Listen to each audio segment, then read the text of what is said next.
Hello बच्चों, physics गुरु वैभव sir के lecture में आप सभी का स्वागत है। आज अभी हम यहाँ पर देखने वाले हैं 10th स्टैंडर्ड फिजिक्स में beautiful topic, beautiful chapter that is electricity. Okay, one of the beautiful chapter of the 10th standard physics portion. So let us start कि इसमें हम क्या क्या चीज देखने वाले हैं। तो फर्स्ट ऑफ ऑल बच्चों, आप सोचो कि आपके आजू बाजू में जो कोई भी इक्विपमेंट्स है उसमें ज्यादातर इक्विपमेंट्स आप कौन से देखोगे? इलेक्ट्रिकल इक्विपमेंट्स देखोगे। लाइक अभी आप मोबाइल में ये मेरा वीडियो लेक्चर सभी देख रहे हो फिजिक्स गुरु का, तो उसमें आप क्या ऑब्जर्व कर रहे हो कि मोबाइल में अगर बैटरी फुल्ली चार्ज नहीं होगी, आप उसमें चार्जिंग खत्म होने को होगा, तो आप क्या करोगे? उसको चार्जिंग पहले चार्ज करोगे। ओके, सो फाइनली आप चार्ज कर रहे हो, मतलब क्या कर रहे हो कि उसको इलेक्ट्रिक चार्ज है, इलेक्ट्रिक करंट है, वो सब कुछ सप्लाई कर रहे हो। ओके, सो फाइनली वो कैसे सप्लाई होता है और उसके पीछे की बेसिक मैकेनिज्म्स क्या है, वो अभी हम यहाँ पर इस चैप्टर में देखने वाले हैं। ओके, उसके अलावा और चीज देखेंगे कि उसको चार्ज करने के लिए क्यों चार्जर ही लगाया बच्चों, क्यों डायरेक्टली वायर नहीं लगा दिया? मोबाइल के जो दो एंड टर्मिनल है उसमें डायरेक्ट वायर क्यों नहीं लगा दिया? क्यों चार्जर लगाया बच्चों? उसमें एडेप्टर होता है, वो क्या करेगा कि करंट का मैग्नीट्यूड मोबाइल को जितना चाहिए बैटरी को उतना वो दे देगा।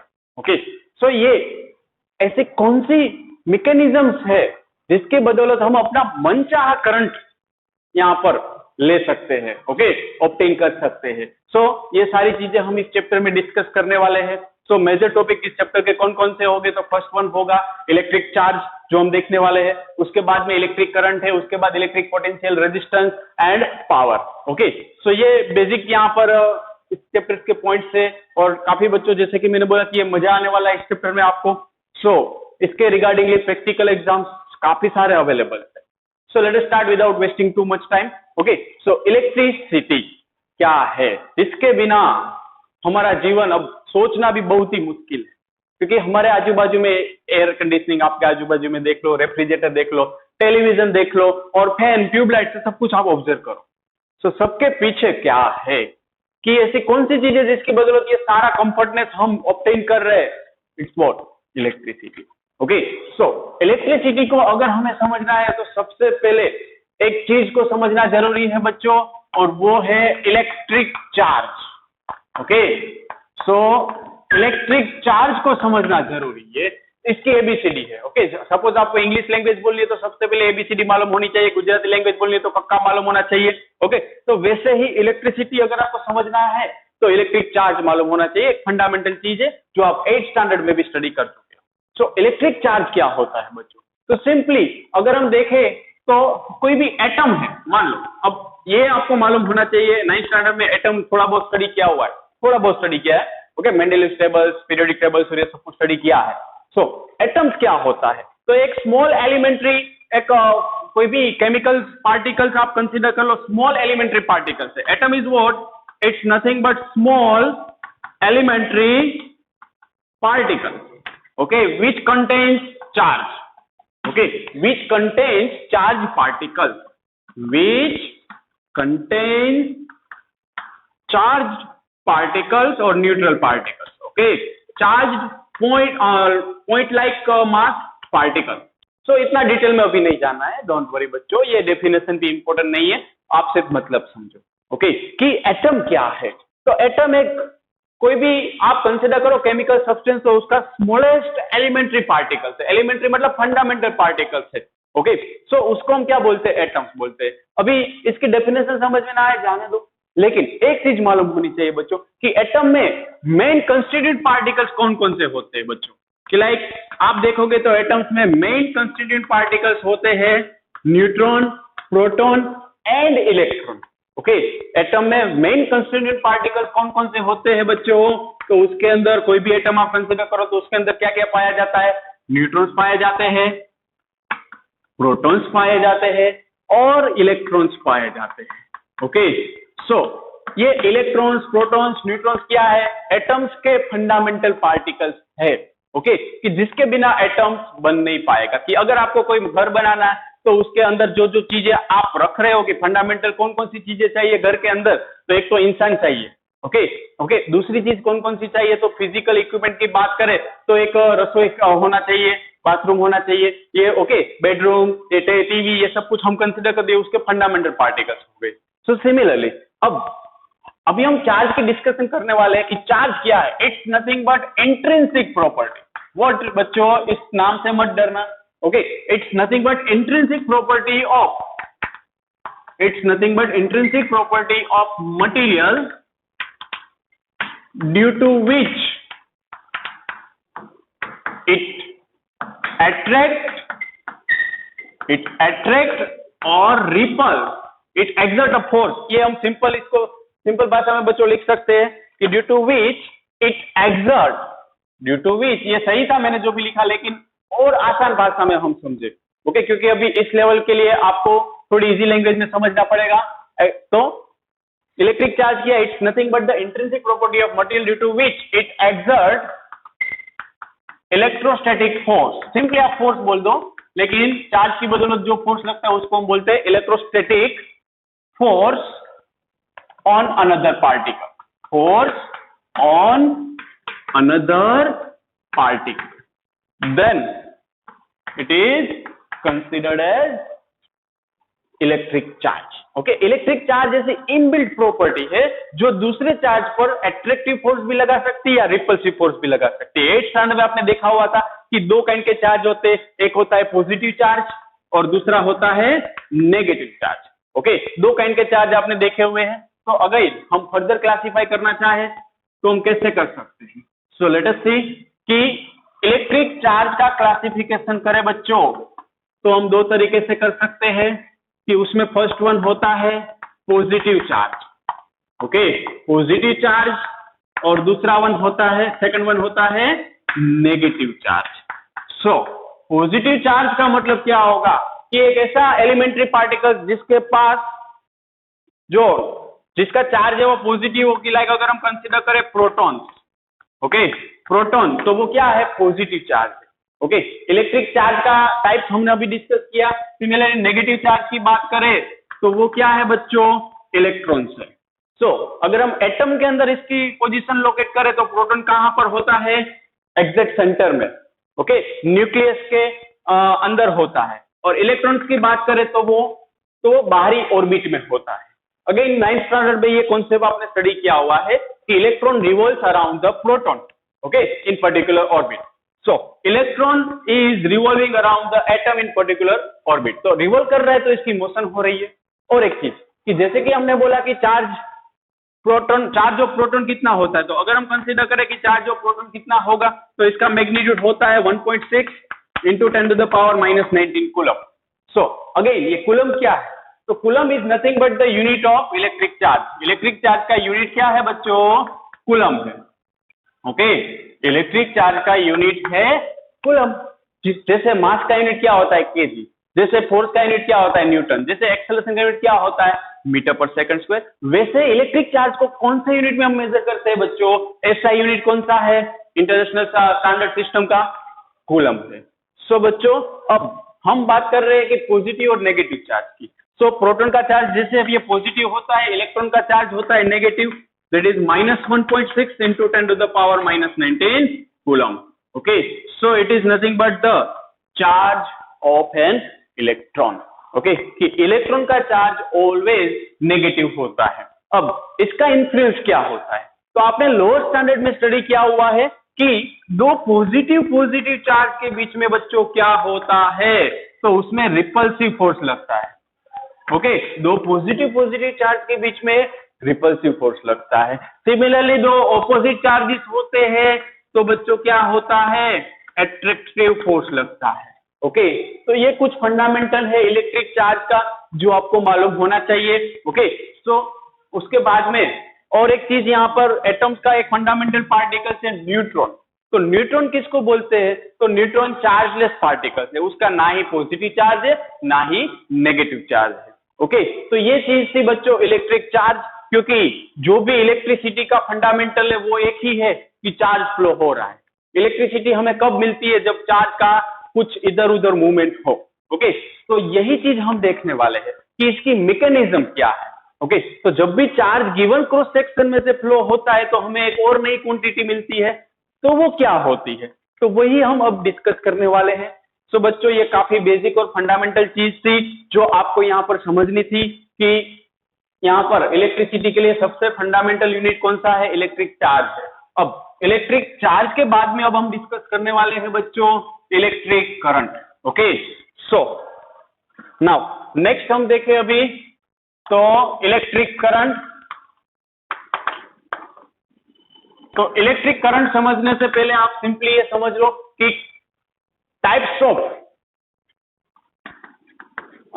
मटेरियल कौन कौन से होते हैं, या मटेरियल नहीं समझो तो चलो पहले ये डिस्कस करें। तो सिंपली मान लो कि ये एक मेरे पास कंडक्टर है। अब आपको अजीब और गरीब लगेगा कि सर ये क्या आपने ड्रॉ कर दिया, कोई कंडक्टर है। अब कंडक्टर का मतलब क्या होता है?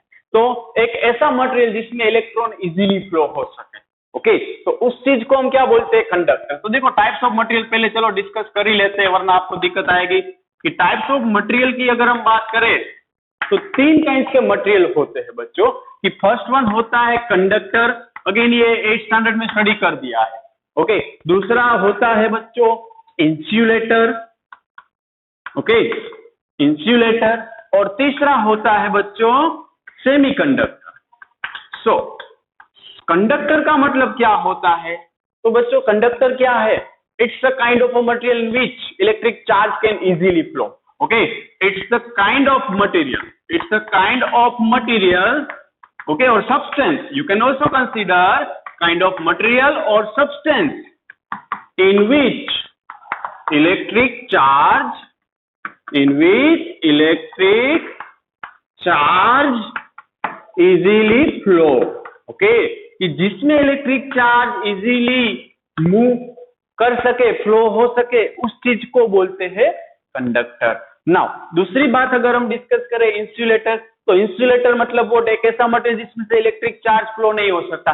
सिंपल सा एग्जांपल दूं बच्चों, तो कॉपर वायर। ओके, तो सिंपली आपका जो भी घर पर केबल वायर है कि जहां से इलेक्ट्रिसिटी घर पर आ रही है, तो वो कौन से मटेरियल का होता है? कॉपर का होता है। तो वो जो केबल वायर आपके घर पर इलेक्ट्रिसिटी दे रहा है वो कौन सा मटेरियल है? तो वह हम बोल सकते हैं कि वो कंडक्टर है, कॉपर। ओके, सिमिलरली काफी सारे metals, most of metals are what? Conductors. Okay, तो हम इसका एग्जांपल के तौर पर क्या लिख सकते हैं? कॉपर है, आयरन है, ये सारी चीजें क्या है बच्चों? कंडक्टर है। ओके, तो कंडक्टर मतलब most of metallic elements are conductors. Now insulator की बात करें तो सिंपली बच्चों आपने एक चीज देखी होगी कि आप कभी भी स्विच ऑन या ऑफ करते हो, वो कभी आपने देखी आयरन की बनी हो, स्विच ऑन ऑफ करते हो जहां पर टच करते हो, कभी आपने देखा कि वो आयरन की जगह कॉपर की बनी हो? कौन से मटेरियल की आप देखते हो? Bakelite, plastic. ओके, तो प्लास्टिक ही क्यों यूज करते? क्योंकि जो सर्किट में से चार्ज है वो हमारे अंदर ना आ जाए, वरना काम तमाम। Okay, so it's nothing but insulator, जो आपने हर जगह पर देखा होगा। अपने घर पर स्विच बोर्ड देख लो, चार्जर का जो भी आप इंसर्ट करते हो तो वो भी कुछ वहां से क्या होता है कि उसका सराउंडिंग प्लास्टिक मटेरियल का होता है या ये इंसुलेटिंग मटेरियल का होता है। So insulator is nothing but kind of material or substance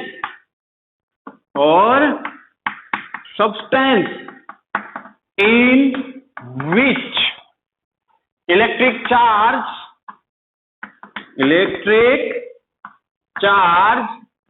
can not flow। ध्यान रखना, मैं ये बोल रहा हूं कि फ्लो नहीं हो सकता कुछ लिमिट तक। अगर एक्सेस करंट है तो उसके बाद में डिपेंड्स कंडीशन पर। ओके, अभी तो आपके लिए सफिशिएंट है कि इंसुलेटर क्या है? तो एक ऐसा मटेरियल है जिसके अंदर इलेक्ट्रिक चार्ज फ्लो नहीं हो सकता। जैसे आप देख रहे हो आपका स्विच बोर्ड है, मतलब अगर एग्जांपल के तौर पर हम देखें तो हम क्या बोल सकते हैं बच्चों कि प्लास्टिक, ये किसका एग्जांपल है? इंसुलेटर का है। वुड आप कंसीडर करो, आपने देखा होगा कि जब भी ये बारिश होती है तो ज्यादातर स्विच में कभी कभी में करंट लगता है तो हम क्या करते हैं? कोई वुडन स्टिक लेते हैं फिर ऑन ऑफ करते हैं, कभी कभी ऐसा किया होगा। Okay, so it's also what? Insulators. Okay, now next category आती है बच्चों सेमीकंडक्टर्स। ओके, ये इसी 10th स्टैंडर्ड में केमिस्ट्री पोर्शन में भी आप ये देखने वाले हो कि सेमीकंडक्टर में कार्बन देखने वाले हो, सिलिकॉन देखने वाले हो। सो सेमीकंडक्टर क्या होता है? एक ऐसा मटेरियल जिसकी प्रॉपर्टी कुछ कंडक्टर जैसी हो और कुछ इंसुलेटर जैसी हो, तो उसको हम क्या बोलेंगे बच्चों? सेमीकंडक्टर बोलेंगे। ओके, सो ये भी चीज आपको ध्यान में रखनी है। नाउ सेमीकंडक्टर मतलब what? The material, it's a kind of material, kind of substance, kind of material which properties lies between lies between conductor and insulator. Okay, so एक ऐसा मटेरियल जिसकी प्रॉपर्टी कंडक्टर और इंसुलेटर के बीच में हो, तो उसको हम बोलते हैं बच्चों सेमीकंडक्टर. फॉर एग्जांपल अगर हम बात करें तो कार्बन है, सिलिकॉन है, जर्मेनियम है, वो सारे एग्जांपल्स किसके हैं? सेमीकंडक्टर के हैं. तो ये मटेरियल डिस्कस करने का पर्पस क्या था वो मैं अभी समझा रहा हूं, क्योंकि हम जब भी बात करेंगे इलेक्ट्रिक चार्ज फ्लो हो रहा है, इलेक्ट्रिक करंट फ्लो हो रहा है, तो इसमें से कौन से मटेरियल की बात कर रहे होगे बच्चों?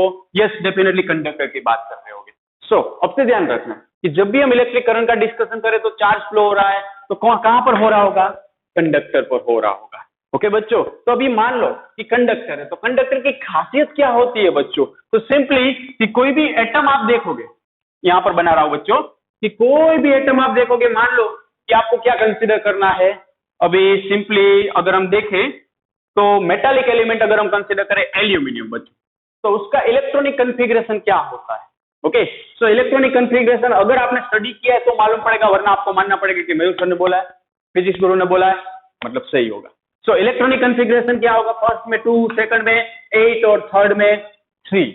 मतलब कि इलेक्ट्रॉन की बात करें तो पहले जो भी ऑर्बिट है उसमें 2 इलेक्ट्रॉन्स हो गए, दूसरी जो भी यहां पर ऑर्बिटल है उसमें 1, 2, 3, 4, 5, 6, 7 और 8 हो गए, और तीसरी में 3 electrons, that is how much? 3. तो मेटल्स कंडक्टर्स होता है, उसमें फ्री इलेक्ट्रॉन्स क्या होता है? ओके, तो फ्री इलेक्ट्रॉन्स ऐसा चीज है कि जो मेटालिक फॉर्मेशन के वक्त उसके आउटर मोस्ट ऑर्बिट में आजाद हो, इसी को हम क्या बोलते हैं? Free electrons. कि लाइक अगर हम देखें तो एल्यूमिनियम में 3 इलेक्ट्रॉन्स बाउंडेड है, लेकिन थोड़ी सी भी अगर कुछ भी एनर्जी इसको मिल गई तो यहां से क्या करेगा? ये रफू चक्कर हो जाएगा. ओके, इसके लिए आपको थोड़ा हायर स्टैंडर्ड का बेसिक भी चाहिए बच्चों, लेकिन अभी के लिए आप इतना समझ लो कि कंडक्टर्स में फ्री इलेक्ट्रॉन्स ज्यादा होते हैं. अब फ्री इलेक्ट्रॉन्स क्या है वो भी मैं आपको अब समझाने वाला हूं, तो सबसे पहले इसका स्क्रीनशॉट ले लेना ताकि लिखने में आसानी रही है, सब कुछ नोट्स बनाने में. ओके बच्चों, एक और जरूरी चीज है कि जब भी फिजिक्स समझ रहे हो तो बुक्स और बॉल पेन साथ में होनी चाहिए, क्योंकि सक्सेस फॉर्मूला है 3B का. जब आप कोई भी जगह पर सक्सेस होना चाहते हो मतलब आपको 3 चीजों की जरूरत पड़ती है, और वो कौन कौन सी चीज है? That is 3B. मतलब first one that is book, second one that is ball pen, third one that is brain.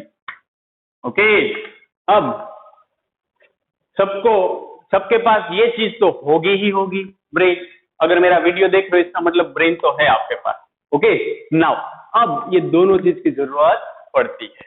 Okay, ज्यादातर बच्चे क्या करते हैं मालूम है इस लेवल पर, आपके लेवल पर, कि डिफरेंट फैकल्टीज के वीडियो देखते रहते. अच्छी चीज है, देखो भाई, लेकिन नोट डाउन कुछ नहीं करते. So how you can understand without book and ball pen? आप कभी फिजिक्स नहीं समझ सकते. दूसरे सब्जेक्ट का अभी मैं नहीं बोलना चाहता हूं. ओके, क्योंकि हर एक टीचर अपने सब्जेक्ट के अकॉर्डिंगली आपको गाइड कर रहा होता है. सो बुक और बॉल पेन आपको साथ में रखनी, चाहे किसी का भी वीडियो देखो, किसी भी सब्जेक्ट का वीडियो फिजिक्स के रिगार्डिंग कोई भी टीचर का देखो, लेकिन ये चीजें आप साथ में रखो और मेंशन करते रहो, क्योंकि सुना हुआ कुछ दिन तक याद रहता है, लिखा हुआ ज्यादा दिन याद रहता है, बहुत याद रहता है. ओके, ये हमारे टीचर्स हमें कहते थे. सो ये चीजें ऑलवेज आपके साथ में होनी चाहिए कि कुछ भी आपको अच्छा लगा हो, नया लगा हो या जरूरी लगा हो तो आप उसको मेंशन करते रहो साथ साथ में. जैसे क्लास में बैठे हो वैसे करते हो. तो सिंपली अभी हम बात करें बच्चों तो फ्री इलेक्ट्रॉन्स की अभी हम बात करना चाहते हैं. सबसे पहले ये इलेक्ट्रिक करंट ही हम डिस्कस करेंगे एट द एंड, लेकिन उसमें कौन कौन से चीजें आ रही है. सो लेट अस सी कि फ्री इलेक्ट्रॉन्स क्या होता है बच्चों. तो मान लो कि कोई भी कंडक्टिंग एलिमेंट्स है बच्चों, कंडक्टिंग एलिमेंट्स कंडक्टर है, कि मान लो यही वायर है, कंडक्टिंग वायर. तो इसमें क्या होगा? कंडक्टिंग वायर से ये किसका बना होगा? इसके अंदर जो भी मटेरियल होगा वो कॉपर होगा, ज्यादातर हम कॉपर यूज करते हैं. तो बच्चों कोई भी कंडक्टिंग वायर होगा तो उसके अंदर बच्चों क्या होगा? तो आप जानते हो कि कोई भी मेटल होता है उसके अंदर 2 चीजें होती है कि proton electron, proton electron, proton electron. लेकिन आप एक और चीज जानते हो, प्रोटॉन है वो कहां पर होता है? न्यूक्लियस के पास होता है. प्रोटॉन सारा का सारा प्रोटॉन न्यूक्लियस के अंदर समाया होता है, और इसका मतलब कि जो बाहर घूम रहा है वो कौन है, वो है इलेक्ट्रॉन्स। सो बच्चों कि इसमें कोई भी कंडक्टर में फ्री इलेक्ट्रॉन्स होते हैं। ओके, फ्री इलेक्ट्रॉन्स मतलब एक ऐसे इलेक्ट्रॉन जो मेटालिक फॉर्मेशन के वक्त अनाथ हो गए। वो फिर से फ्री इलेक्ट्रॉन्स मतलब वो जो मेटालिक फॉर्मेशन के वक्त अनाथ हो गए हो, मतलब कि उसका कोई अता पता नहीं है, वो अपने मन तरीके से घूमता रहेगा, कभी इधर कभी उधर डांडिया रस खेलता रहेगा। ओके, सो मान लो कि ये सारे डांडिया रस खेल रहे हैं और सारे सीख रहे हैं, अभी किसी को आता नहीं है बच्चों। तो किसी को अगर डांडिया रस खेलना नहीं आता है तो सारे अपने हिसाब से इधर उधर गुलाटी मारेंगे बच्चों, यस मारेंगे। तो इसी आवारा तत्वों को हम क्या बोलते हैं बच्चों, free electron.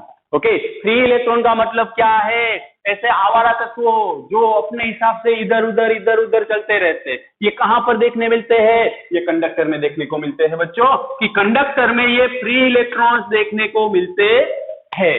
Okay, so free electrons क्या है कि एक मेटालिक फॉर्मेशन के वक्त, ओके, सिर्फ एक एटम की बात नहीं हो रही है, उस एटम से जो मेटल बनता है, मेटालिक एलिमेंट बनता है, उसकी बात हो रही है। मेटालिक फॉर्मेशन के वक्त जो आवारा तत्व रह जाते हैं, जो अपने मन चाहे तरीके से कभी इधर कभी उधर कभी इधर ऐसे ऐसे घूमते रहते, डांडिया रास खेलते रहते, उसको हम बोलते हैं फ्री इलेक्ट्रॉन्स। ओके बच्चों, सो ये फ्री इलेक्ट्रॉन्स क्या है वो पहले आपको मालूम होना चाहिए। तो जैसे कि अगर हम डिस्कस करें कि इलेक्ट्रॉन मूव हो रहा है, इलेक्ट्रॉन कभी इस साइड मूव हो रहा है, इधर मूव हो रहा है, लेकिन अगर हम देखें ना कि नेट मूवमेंट, मान लो कि मैंने अभी देखा कि right hand side total number of electrons कितने मूव हुए, मैंने बोल दिया कि 15 इलेक्ट्रॉन्स मूव हुए। मैंने देखा total electrons left hand side कितना मूव हुए, मैंने बोला 15 हुए left hand side. So what is the net charge, net इधर उधर कितना हुआ, 0। यहां पर आप रुक गए। ओके, कि इसमें नेट मूवमेंट, नेट वेलोसिटी अगर हम देखें इसकी मूवमेंट की, तो नेट वेलोसिटी बच्चों क्या हो जाएगी, इनिशियली 0 हो जाएगी। ओके, कि नेट चार्ज अगर 50 इधर गया 50 उधर गया, मतलब नेट वेलोसिटी कुछ भी नहीं है। ओके, क्योंकि फाइनली एक इस साइड जा रहा है, दूसरा इस साइड जा रहा है, तो नेट वेलोसिटी इसकी 0। ओके, तो ये सिंपली कंडक्टर में हम कोई भी कंडक्टर को छूते हैं तो हमें करंट क्यों नहीं लगता, वो मैंने आपको समझाया। ओके, सो चलो अब इलेक्ट्रिक करंट को पहले थोड़ा डिफाइन करें फिर यहां पर आए। तो इलेक्ट्रिक करंट क्या है, तो it's nothing but rate of flow of charge, one of the sweetest definition of electric current. Okay, कि electric current that is what, rate of flow of charge. आपने पावर की डेफिनेशन 9th स्टैंडर्ड में work energy power में देखी हुई है। Power मतलब what, rate of work done, मतलब वो तो आप वहां पर करते थे कि पावर दैट इज W/T। तो सिमिलरली इलेक्ट्रिक करंट को हम I के साथ दिखाएंगे बच्चों। तो rate of flow of charge है, तो चार्ज का मैंने बोल दिया बच्चों Q और टाइम का बोल दिया T। So it's nothing but rate of flow of charge. Okay, so mathematically याद रखो बच्चों कि electric current, mathematically electric current I it's nothing but electric ratio of electric charge to time. So net charge कितना flow हो रहा है, total charge कितना flow हो रहा है, तो इसके आर पार तो कुछ भी चार्ज फ्लो नहीं हुआ बच्चों, क्योंकि कुछ इस साइड जा रहा है कुछ इस साइड जा रहा है, मतलब फाइनली नेट चार्ज हम बोल देंगे 0 है यहां पर। ओके, तो नेट यहां पर वेलोसिटी यहां पर बोले तो उसकी 0 है, मतलब कि इसमें हमें करंट नहीं लगता है। कोई भी कंडक्टर को छूते करंट लगता है, नहीं लगता है। उसका रीजन मैंने आपको समझाया। ओके, क्योंकि नेट मूवमेंट है वो यहाँ पर क्या हो जाती है, एक दूसरे की इफेक्ट नलीफाई कर देते, कुछ इधर जाते कुछ इधर जाते, तो वो फाइनली नलीफाई करते।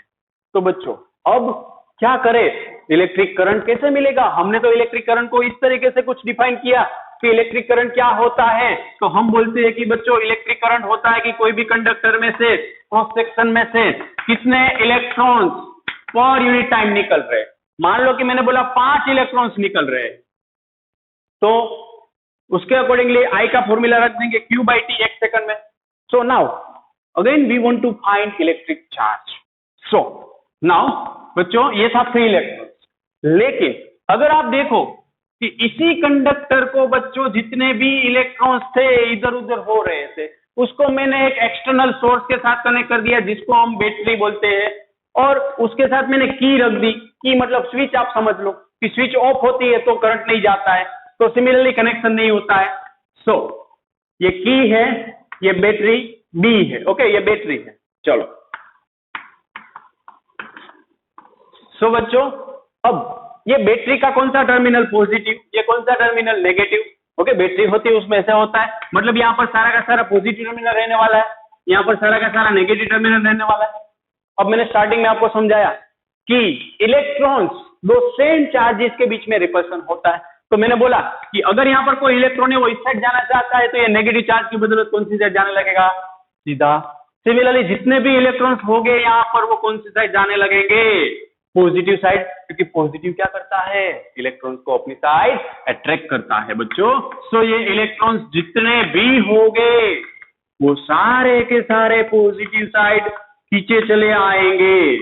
तो इस हालात में जो चार्ज यहाँ पर इसके क्रॉस सेक्शन से परपेंडिकुलर इसमें से फ्लो हो रहा है गिवन टाइम में, उसको हम बोलते हैं इलेक्ट्रिक करंट।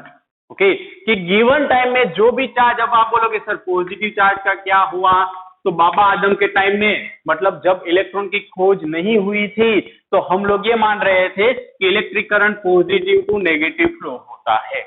लेकिन जब जे थॉमसन जी ने इलेक्ट्रॉन डिस्कवर किया तब हमें मालूम पड़ा कि इसमें तो एक्चुअल मूवमेंट इलेक्ट्रॉन की हो रही है, मतलब इलेक्ट्रिक करंट की डायरेक्शन क्या होती है, नेगेटिव टू पॉजिटिव। अब आप बोलोगे सर आपने तो कंफ्यूज कर दिया। सो सी, कन्वेंशनल करंट, कन्वेंशनल का मतलब क्या होता है कि बाबा आदम के टाइम से चली आ रही प्रणाली जिसको हम बोलते हैं कन्वेंशन। ओके, तो कन्वेंशनली जब इलेक्ट्रॉन फाइंड नहीं किया गया था तब डायरेक्शन क्या थी, तो तब डायरेक्शन कन्वेंशनल करंट की थी बैटरी के पॉजिटिव टर्मिनल से नेगेटिव टर्मिनल की, क्योंकि उस वक्त हम बोलते थे कि प्रोटॉन है, पॉजिटिव चार्ज है, वो फ्लो होता है।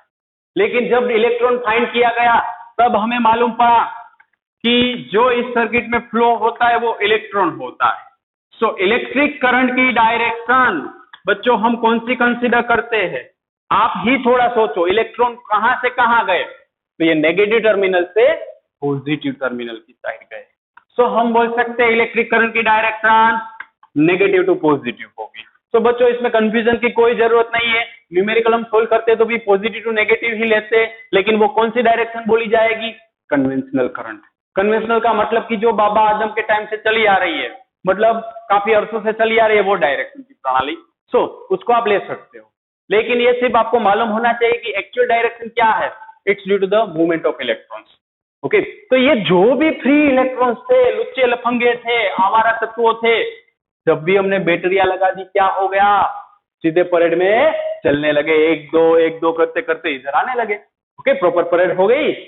तो ये किसके किया, ये परेड में लाने का काम पुलिस वालों ने। तो ये बैटरी कैसा काम करती है, पुलिस वालों जैसा, लेकिन कैसे करती है, तो उसके पास पावर है, इलेक्ट्रिक चार्ज है, इलेक्ट्रिक फील्ड है, तो वो क्या करेगी, यहाँ से अपनी फोर्स को भेजेगी यहाँ पर और सारे नेगेटिव तत्वों को अपनी साइड खींच लेगी। सिमिलरली यहाँ पर नेगेटिव वाले भी होंगे, वो सारे पॉजिटिव तत्वों को, पॉजिटिव को अपने यहाँ से, सॉरी, तो ये नेगेटिव वाले सारे इलेक्ट्रॉन को अपने यहाँ से हटा देगी, नेगेटिव नेगेटिव रिपल्सन। ओके बच्चों, so it's the mechanism of flow of charge in the given conductor. Okay बच्चों, ये क्या है बच्चों, कि चार्ज फ्लो होने की मैकेनिज्म है। अब एक और चीज है बच्चों जो हमें अभी यहाँ पर स्टडी करनी है, क्वांटाइजेशन ऑफ चार्ज। आपकी टेक्स्ट बुक में नाम नहीं दिया है, ओके, एनसीईआरटी में अभी उन्होंने ये वर्ड यूज नहीं किया है, लेकिन हम डिस्कस करेंगे कि क्वांटाइजेशन ऑफ चार्ज क्या होता है। Okay, so let us discuss quantization of charge. बच्चों क्वांटाइजेशन का मतलब क्या होता है, सिंपली आप समझो तो लाइक मैं अभी एल्यूमिनियम कंसीडर करूंगा या सोडियम कंसीडर करूंगा, तो आपको मालूम होना चाहिए कि सोडियम का एटॉमिक नंबर 11 होता है। ओके, और उसके आउटर मोस्ट ऑर्बिट की अगर हम बात करें तो आउटर मोस्ट ऑर्बिट में 1 इलेक्ट्रॉन होता है। तो जब भी कोई भी कंडक्टर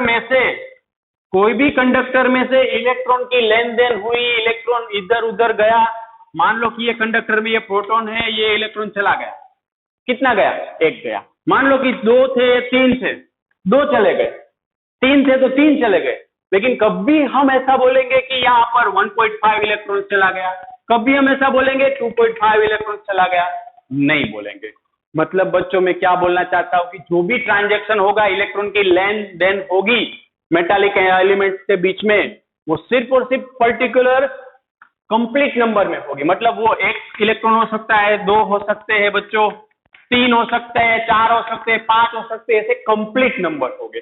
तो जो कंप्लीट नंबर में इलेक्ट्रॉन की लेन देन हो रही है उसी को हम बोलते हैं क्वांटाइजेशन ऑफ चार्ज, कि electric charge can only be added and subtracted in that manner, that in particular manner, okay, not random manner, कि इलेक्ट्रिक चार्ज को हम सिर्फ और सिर्फ पर्टिकुलर मैनर में ऐड कर सकते हैं, रिप्रेजेंट कर सकते हैं, किसके फॉर्म में, Q is equal to N into E। अभी आप नहीं समझो तो सिंपली समझो कि अगर 1 इलेक्ट्रॉन है तो उसका charge Q is equal to 1 electron हुआ, 2 इलेक्ट्रॉन है तो चार्ज कितना 2E, अगर 3 इलेक्ट्रॉन है तो चार्ज कितना 3 कूलम होता है ना, 1 इलेक्ट्रॉन का फिर लगा देंगे। सिमिलरली 4 इलेक्ट्रॉन है तो चार्ज कितना बच्चों 4E, 5 इलेक्ट्रॉन है तो चार्ज कितना 5E, ऐसे n इलेक्ट्रॉन्स है तो चार्ज कितना Ne।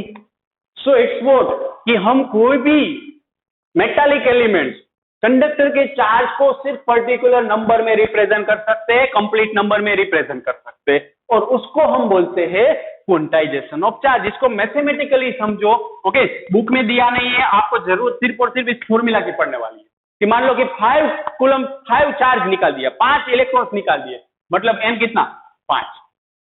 Are you getting my point? n कितना होगा 5 होगा। सिर्फ और सिर्फ मैं और आप मान लो कि अभी इंडिया की करेंसी में लोएस्ट टू लोएस्ट कितना है 1 रुपया है, तो हम लेन देन कर सकते हैं कितनी बच्चों, सिर्फ और सिर्फ मिनिमम टू मिनिमम लेन देन हमारी कितनी होगी 1 रुपये की। उसके मल्टीपल में कुछ भी कर लो हो सकती है, लेकिन हम कभी हमारी लेन देन में 0.25 रुपीज नहीं ले सकते कि मैं आपको 25 पैसा दूं आप में चला लोगे। कहीं चलता है दुकान पर? नहीं चलता है। हमारे कंट्री में मिनिमम टू मिनिमम करेंसी अभी कौन सी वैलिड है 1 रुपया है, उससे कम करेंसी वैलिड नहीं है, तो अब 1 के मल्टीपल में कुछ भी चलेगा। मतलब कि आप सिर्फ और सिर्फ 1 के मल्टीपल वाली चीजें ही खरीद सकते हो, अगर ऐसा हो तो उसको हम बोलेंगे क्वांटाइजेशन ऑफ रुपीज। ओके, 1 रुपया 2 रुपया 3 रुपया 4 रुपया ऐसे। लेकिन इसमें इलेक्ट्रॉन में भी ऐसा ही होगा कि 1 इलेक्ट्रॉन 2 इलेक्ट्रॉन ले आओ 5 इलेक्ट्रॉन ले आओ 10 इलेक्ट्रॉन ले आओ, लेकिन सारे के सारे कंप्लीट इलेक्ट्रॉन होने चाहिए, कभी आधा इलेक्ट्रॉन पॉसिबल नहीं है। मतलब कि मैं ये कभी भी नहीं लिख सकता हूं कि Q is equal to 0.5E, electron always complete number में होगा। It's nothing but quantization of charge.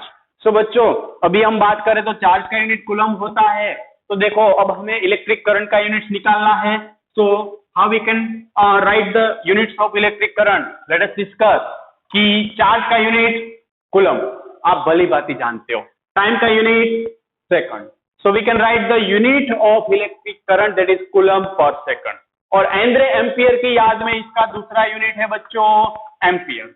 so unit of I, similarly ये क्या हुआ कि जैसे लेंथ मीटर में यूज की मेजर की जाती है, मास केजी में मेजर किया जाता है, वैसे इलेक्ट्रिक करंट किस में मेजर करते हैं कूलम पर सेकंड और एम्पियर में। जब भी आप बाजार में से कोई भी चीज परचेस करोगे तो उसमें लिखा होगा कि उसकी रेटिंग कैपेसिटी कितनी है, ओके, उसमें कितना एम्पियर करंट फ्लो होगा, कितना वोल्टेज होगा, कितना पावर वो कंज्यूम करेगा, वो सब कुछ लिखा होगा। सो इट्स नथिंग बट कि यहां से हमें मालूम पड़ेगा कि इसमें कितना चार्ज फ्लो हो सकता है। इवन आप अपने चार्जर में देखना, अगर आपने मोबाइल परचेज किया तो उसमें चार्जिंग में दिया होगा कि 5 एम्पियर करंट या 2 एम्पियर करंट ऐसे लिखा होगा, मतलब कि उसमें वो एट अ चार्जिंग टाइम वो कितना करंट अपने अंदर से फ्लो करवा रहा होगा 2 एम्पियर करंट। अब 2 एम्पियर करंट का मतलब क्या है कि अगर मैं 1 कूलम चार्ज कंसीडर करूं बच्चों 1 सेकंड के लिए, तो उसको हम क्या बोल देंगे 1 ampere current. Okay, so similarly 2 ampere current अगर मैं आपको पूछ रहा हूं तो कितना चार्ज फ्लो होगा, 2 कूलम चार्ज 1 सेकंड के लिए हुआ तो उसको हम क्या बोल देंगे 2 ampere current. So let us define a 1 ampere current. उससे पहले ये मालूम होना चाहिए बच्चों, अब इलेक्ट्रिक करंट के और डिफरेंट यूनिट्स हैं, छोटे छोटे यूनिट्स, लाइक एम्पियर है तो अब मैं 1 मिली एम्पियर लिख, तो वो कितना एम्पियर होता है, वो होता है 10⁻³ एम्पियर। ओके, मतलब हम ऐसे भी लिख सकते हैं 1/1000 एम्पियर। ओके, जैसे आप लिखते हो बच्चों 1 mm मिलीमीटर, वैसे ये मिली एम्पियर है। सो 1 mm कितना होता है मीटर बच्चों, आपको मालूम होना चाहिए 10⁻³ मीटर। ये नहीं मालूम है तो ये मालूम होना चाहिए कि 1 meter is equal to 1000 mm है। तो वैसे इसका छोटा सा यूनिट क्या है बच्चों 1 milli ampere, that is 10⁻³ ampere और 1/1000 ampere. Similarly 1 micro ampere, so micro की बात हो तो हम यहाँ पर लिखते हैं 10⁻⁶ एम्पियर। और 1/10⁶ एम्पियर, दोनों का मतलब सेम होता है। तो ये डिफरेंट यूनिट्स है जो न्यूमेरिकल में एमसीक्यू टाइप क्वेश्चंस में यूज किए जाएंगे। तो ये छोटे यूनिट्स हैं।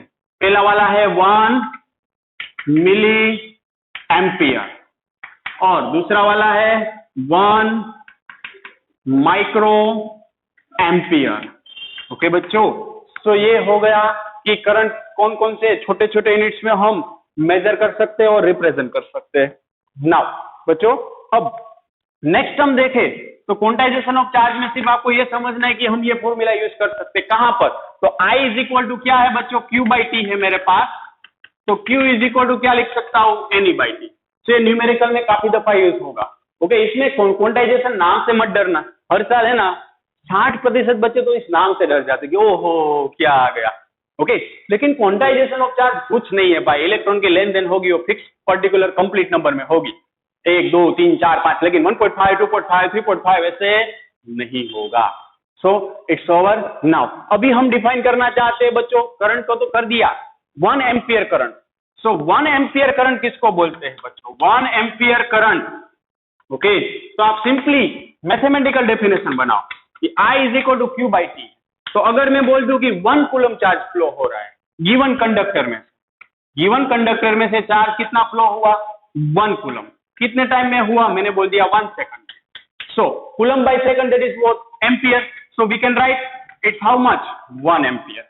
ओके, सो मैथमेटिकली समझो तो फिजिक्स है, फॉर्मूला से जल्दी याद रहता है, थियरी से डेफिनेशन से बहुत ही ज्यादा टाइम ले लेता है। सो सिर्फ फॉर्मूला समझो कि I is equal to what, rate of flow of charge मतलब Q/T। QT भले डिवीजन में हो लेकिन QT याद रह जाएगा।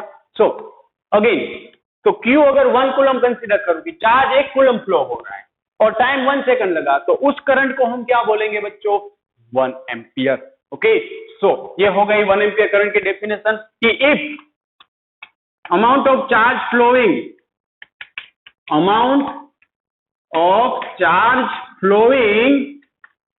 in given conductor in 1 second is 1 coulomb, then it is called 1 ampere current।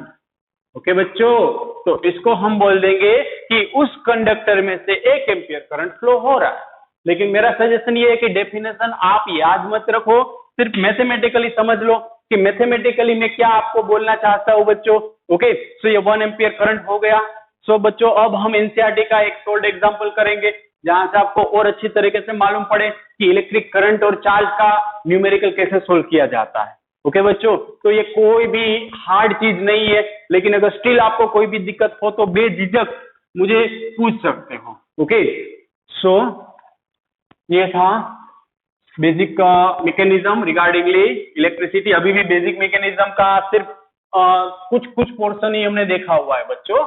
Actual चीज अभी भी बाकी है कि ऐसी कौन सी चीज है कि जहां से इलेक्ट्रिक करंट फ्लो होता है। चार्ज का तो मालूम पड़ गया, इलेक्ट्रिक चार्ज और सब कुछ तो हमने स्टडी किया करंट, लेकिन आगे कैसे बढ़ता है वो भी देखना बाकी है, on the way. Okay, now अभी पहले दूसरा यहाँ पर न्यूमेरिकल एक है दिया हुआ है, चलो डिस्कस करते हैं। इस चैप्टर का एग्जांपल नंबर 1 क्या दिया है कि current of 0.5 ampere is drawn by filament of electric bulb for 10 minutes. तो बच्चों, आपको जो दिया है ना वो सबसे पहले मेंशन करो कि करंट दिया हुआ है 0.5 एम्पियर। अब पहले लिख लो, इलेक्ट्रिक करंट को I के साथ डिनोट करते हैं, कितने टाइम तक, तो उन्होंने बोल दिया कि 10 मिनट तक फ्लो हो रहा है। चलो 10 मिनट रख दिया। So find the amount of electric charge that flows through the circuit. हमें क्यों फाइंड करना है बच्चों। सो कोई बड़ी बात नहीं है, आप इसका फॉर्मूला बहुत ही अच्छी तरीके से भली भांति जानते हो कि कौन सा फॉर्मूला है इसमें। ओके बच्चों, सो इसमें कौन सा फॉर्मूला हम यूज करने वाले हैं। यस, आप सोच रहे हो सही है, that is I is equal to Q/T।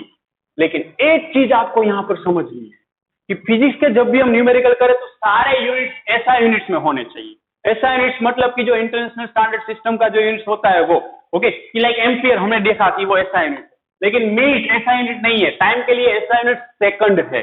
So 1 minute is equal to how much second, 1 minute is equal to 60 second. So finally time is how much, 600 second. So now we want to find the charge. तो जिसको भी find करना हो उसको सबसे पहले subject बना दो, तो Q is equal to what, I into T.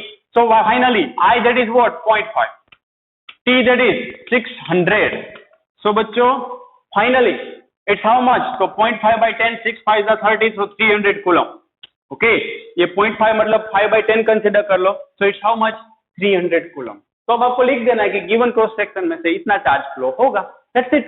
बहुत ही छोटा सा और अच्छा सा न्यूमेरिकल, बेसिक फंडामेंटल न्यूमेरिकल हमने अभी देखा।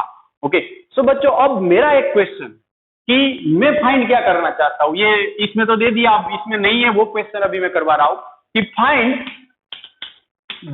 Find the number of electrons, number of electrons in 1 coulomb charge. बच्चों अगर मुझे 1 कूलम चार्ज में नंबर ऑफ इलेक्ट्रॉन्स फाइंड करना है, मतलब मुझे फाइंड क्या करना है, n फाइंड करना है। अब उसमें कितना चार्ज दिया है 1 कूलम, मतलब मैं Q कितना लिख दूंगा 1 कूलम। अब चार्ज ऑफ इलेक्ट्रॉन कितना होता है बच्चों 1.6 into 10 to the power -19 coulomb. So now what we want to find, number of electrons in 1 coulomb charge. So बच्चों सिंपली ऐसा कोई फॉर्मूला देखा है जिसमें स्मॉल q, चार्ज q, इलेक्ट्रॉनों का चार्ज और n आता हो, ये सभी अभी ताजा माजा देखा, quantization of electric charge. So it's q is equal to n, उसमें नंबर ऑफ इलेक्ट्रॉन्स फाइंड करने, सब्जेक्ट बना दो भैया। So it's q by e। Now what is the value of q, it's 1। What is the value of e, that is 1.6 into 10 to the power -19। तो इसको simplify करना है, 10 to the power -19 को ऊपर भेज दे तो उसको मैं लिख सकता हूं 10 to the 19 by 1.6 मतलब 16 by 10। 1.6 से तो 16 by 10 लिखा, तो ये हो गया फाइनली 5 2 जा, ये हो गया 8 2 जा, तो 5 by 8 करना है बच्चों। So what is the value of 5 by 8, 5 by 8 करे तो 8 6 जा 48, यस। सो 5 by 8 करो बच्चों, तो फर्स्ट ऑफ ऑल 8 6 जा 48, फिर अगेन 8 2 जा 16, फिर 40, तो 6.2 अभी आएगा 0.625 इंटू 10 raised to 19। ओके, आप कर लेना घर पर, ऐसा अगर कोई इधर उधर लग रहा है तो कोई बड़ी बात नहीं है। सो ये बच्चों हमें क्या मिला, 0.625 into 10 to the power 19 electrons मिला। ओके, कि 1 कूलम चार्ज है तो कितने इलेक्ट्रॉन्स उसके अंदर होंगे। So finally you can see 6.25 into 10 to the power, अब पॉइंट किसका है, ओके, मतलब ये एक कम हो जाएगा, सो 18 इलेक्ट्रॉन्स। ओके, सो अगर आपको यहां पर दिक्कत आ रही है तो बहुत ही बढ़िया मेथड दूं मैं आपको, चलो कि 0.625, अब मैं 10 raised to 9 को क्या लिख सकता हूं बच्चों, 10 इंटू 10 to the power 18 लिख सकता हूं बच्चों, मना मत करना। ओके, कि 10 raised to 19 फाइनली हो जाएगा 1 + 18, सो 10 इसको मल्टीप्लाई कर दूं, so finally it's 6.25 into 10 to the power 18 electrons.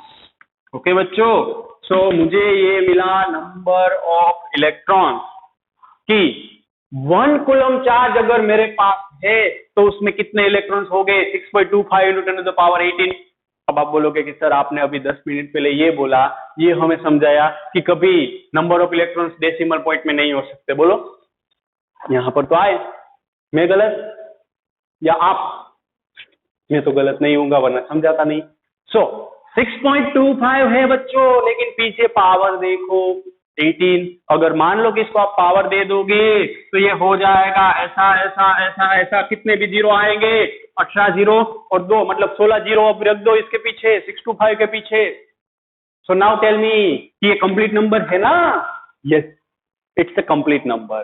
सो आप देख लो कि चाहे कोई भी चार्ज हो उसके अंदर नंबर ऑफ इलेक्ट्रॉन्स कंप्लीट ही होंगे, इतने सारे इलेक्ट्रॉन्स है, पढ़ लो आता है तो। ओके, सो ये हमने देखा 1 कूलम चार्ज में नंबर ऑफ इलेक्ट्रॉन्स। ऐसे ही आपको कोई पूछ ले कि 5 कूलम चार्ज में फाइंड करो तो Q कितना कंसीडर करोगे 5, यहाँ पर कितना रखेंगे 5। ऐसे ही 1.6 कूलम चार्ज में बोलेंगे तो Q की जगह पर 1.6 रखेंगे। So it's over. तो ये एनसीईआरटी में नहीं दिया है बच्चों, ओके, लेकिन ये समझना जरूरी है कि ये कौन सी बला है। ओके, काफी अच्छी चीज है ये। सो आज बच्चों अभी हम यहाँ पर रुकते हैं, नेक्स्ट लेक्चर में बहुत ही शानदार टॉपिक है इलेक्ट्रिक पोटेंशियल और उसके न्यूमेरिकल्स देखने वाले हैं। सो बने रहो इसी के साथ, थैंक यू।